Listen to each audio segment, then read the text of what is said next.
Hey everyone, it's Nikki. Welcome if you're new here and welcome back if you're returning. This month I'm joining the Calendar Girls for their monthly playlist, and it's hosted every month by Tiffany from Simply Blessed Crafts, Jessica, the busy housewife, and our guest host is the lovely Brenda from Rustic and Lace.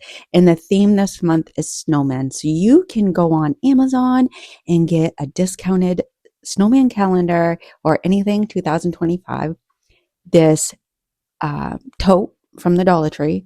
And so I'm going to start removing the staples from my calendar. That way, I can separate them and work with them easier. And then I'm cutting the image that I chose. I'm doing two of these today. And I cut it to fit the top of my tote. So what I'm doing today is I'm making decorative totes. Before you know it, Christmas in July will be here. And I want to make sure that I have things ready that I can just grab. I won't have to climb through my attic looking for things. So this is going to be right here in my creative arsenal, ready to go. I'm covering the whole top with some Mod Podge, just putting a nice layer over the top. And then I'm going to set my image right down into that Mod Podge. And what I love about these calendars, they're really heavy duty, high quality. This one's by Lang, and they always have like such beautiful calendars. But what I realized when I set it down, because, it's not a hard surface. And so getting my image to adhere is a little difficult. I burnished it a lot with my hands, and then I decided to take a paper towel and wipe back some of the glue around the sides because I'm going to go in with some hot glue. I want to make sure that this adheres nice and smooth and that there's no lifting. And if there's going to be lifting, it's going to be around the sides. So if you were to recreate this, just make sure that you take your time on this and really burnish it good with your hands before you go in with your hot glue. I didn't do that with my second, and I almost immediately regretted it because it's not like I can take hot glue. I mean my embossing gun. I can't take my embossing gun to this because it will melt the plastic because it's just, cheap plastic. And then look at all these guys. It's a snowman themed calendar. So you have snowmen for summer and the 4th of July, autumn, Thanksgiving, Halloween, you name it. There's a snowman theme for all of them. So I chose a total of 3 images today. And I chose like all Christmassy, wintry scenes. I'm going to save the other images for upcoming projects because, I love snowmen. They have been my all-time favorite since I was a little girl. But for this one, we're rounding off the corners, and this little tool that I'm using is like a sticker label scraper, and worked perfectly for this. So I'm using my scissors to round that off. And this image is going to fit the entire center, unlike the other one that I made. I did way too much cutting on that one, but it still looks amazing. And so I'm using more Mod Podge, but I'm being careful to leave room up the top and on the sides. I'm not bringing the Mod Podge all the way because, again, we're going to use more hot glue. With this one, though, I didn't take as much time burnishing it with my hands. I was really quick to go in with the hot glue, and I did have some bubbles. I'm kind of bummed about that, but end game, it's not a big deal because it's sealed in nicely and it still looks really pretty. I don't like when I get bubbles, And I sealed it in. I only did one layer of Mod Podge. That's all I needed, but I did, do a heavy layer, and I, went over the whole thing, and then I went back in like a crosshatch motion.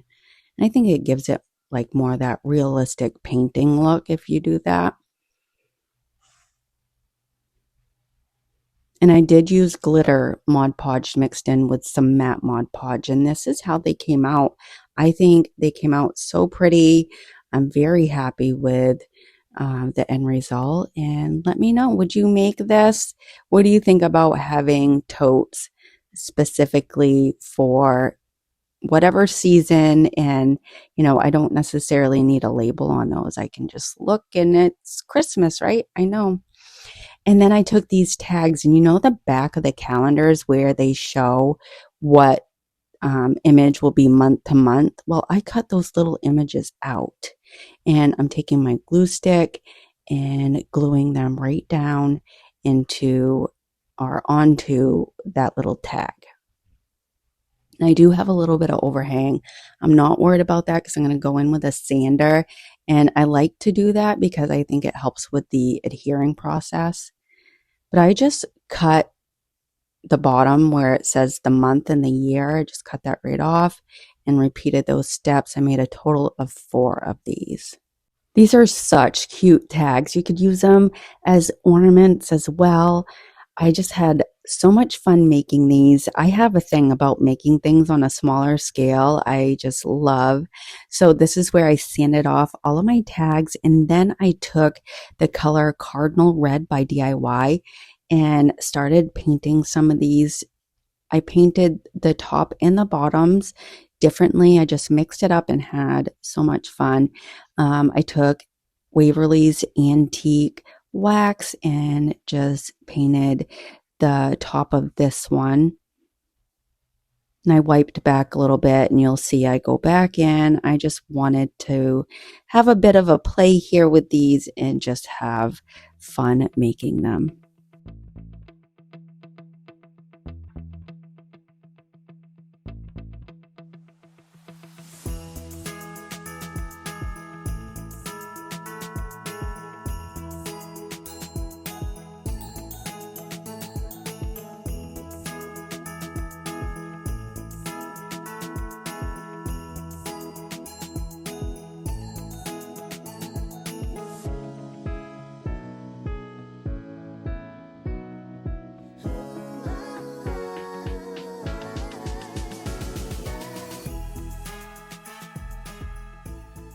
Once they were dry, I went and I painted the backs of them with antique wax.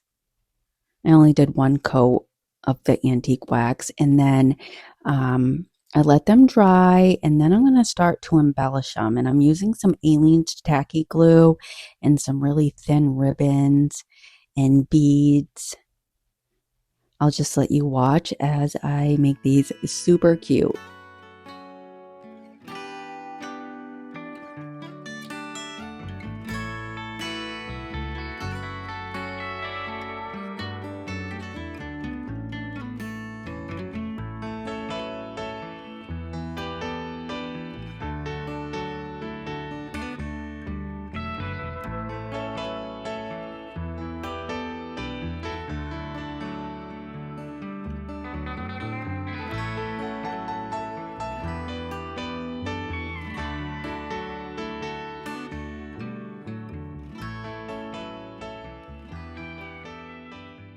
And these little beads I got on eBay.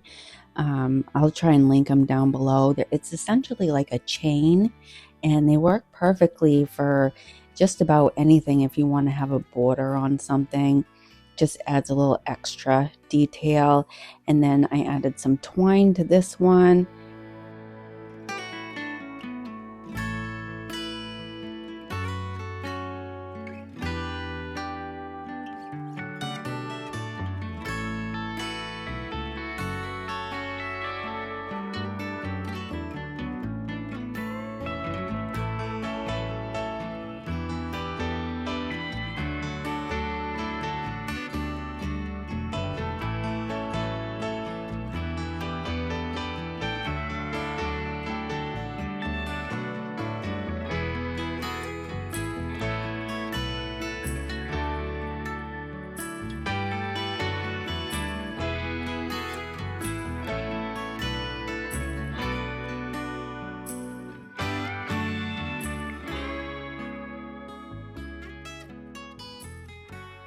I really like the discoloration in this one. You can see where I went too far with my glue stick, because when the antique wax hit it, it added like some discoloration.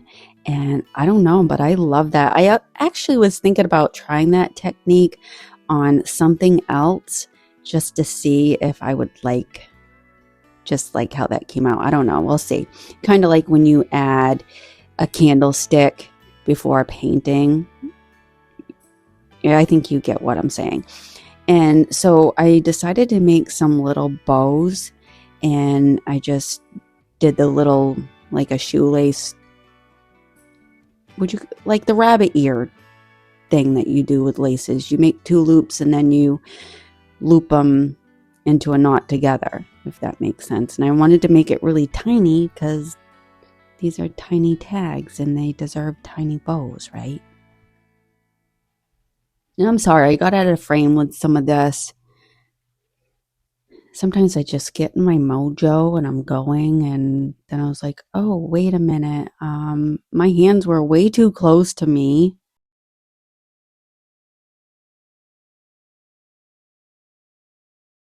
Look at how cute that is. I burn off all the little hairs. I do not like little hairs. You can totally leave yours. This is just how I like things. And I add a little bit of greenery to the top of this.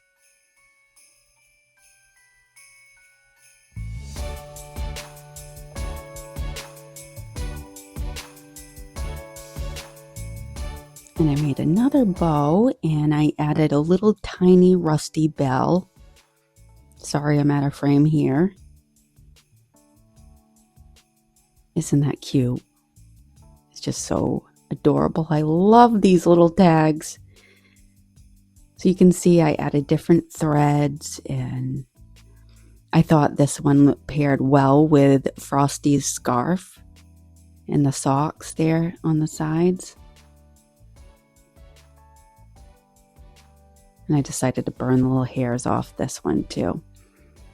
Then I added more of those beads up the top of the green ribbon there. I'm just burning the hairs because I'm going to make another bow. And I have water right beside me. I keep my water mister next to me at all times. So just be safe if you're going to repeat this. And added that bow right to the top of this one. I'm going to make another bow. This time I'm in frame though, so you can actually see what I'm doing. And just pull your ties to make it as little as you want it to be, and then pull on your loops to tighten it back up again.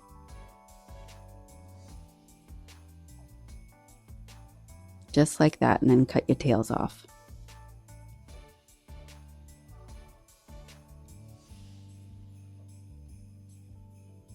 I'm currently doing my voiceover in my bedroom, and I have both the dogs and both of the cats here with me.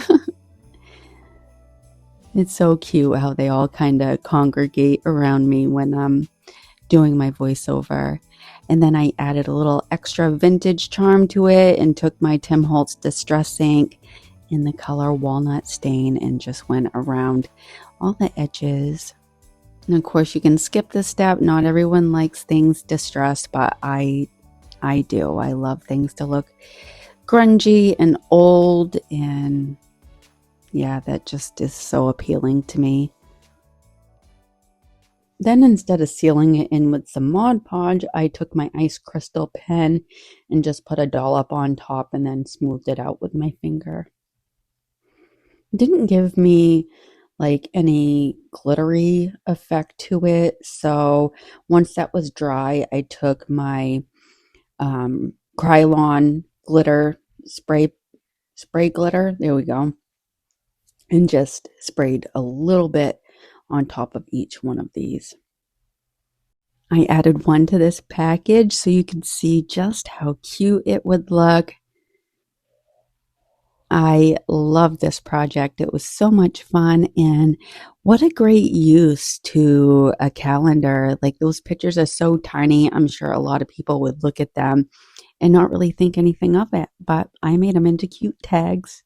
All right, I took this Dollar Tree wooden sign, covered it in Mod Podge, let the Mod Podge dry, and then I took this other calendar, and I'm going to use some parchment paper and my mini heat press and iron this on. And I don't have big pieces of parchment. I got these at the Dollar Tree. They're like 6 by 6 inches, and so I have to do this in sections. And I spent a good couple minutes just making sure it was adhered well and I didn't have any bubbles. This is just my preferred method of decoupaging, and of course I can't do this on every surface like when I made my totes earlier. I'm not able to use this method, but this is almost like guaranteed you're not going to have any wrinkles or bubbles. The image kind of just melts into that Mod Podge and provides a really nice seal and a very a high-end looking image. Then I went right in with my finger sander and sanded all the way around my image. And then I had these trim pieces already stained with antique wax, and I mitered them to make a frame and then just glued them down using some Titebond Quick and Thick wood glue. And to keep them in place, I'm going to use Dollar Tree's little clips, the pink ones. I'm going to go around the whole thing, and I didn't have quite enough, so I took out my big clamps, but I just want to make sure that this is going to stay put until it dries. I just want to take a moment and say, if you're enjoying this so far, I would love for you to subscribe. I'm working hard towards my goal of 2,000 subscribers and would love to have your support. And also, when you're done watching this video, be sure to check out the playlist. I'll have it linked down below. While that was drying, I took these corner pieces. I used a total of 4. I don't know where the 4th one is, but I sprayed them with some water because it's raw wood, and it always helps to wet them a little bit. And using my antique wax and a baby wipe to help move that stain around. And I let these dry, and then off camera, I glued them to all 4 corners of my picture, and that is it. I think it came out super cute. I didn't bother sealing it in. Honestly, I don't think I needed to. And here's my totes one more time and my gift tags. I really hope that you enjoyed these projects and that I gave you some inspiration. Thank you, Tiffany and Jessica, for hosting, and thank you, Brenda, for guest hosting. All right, until the next one. Bye.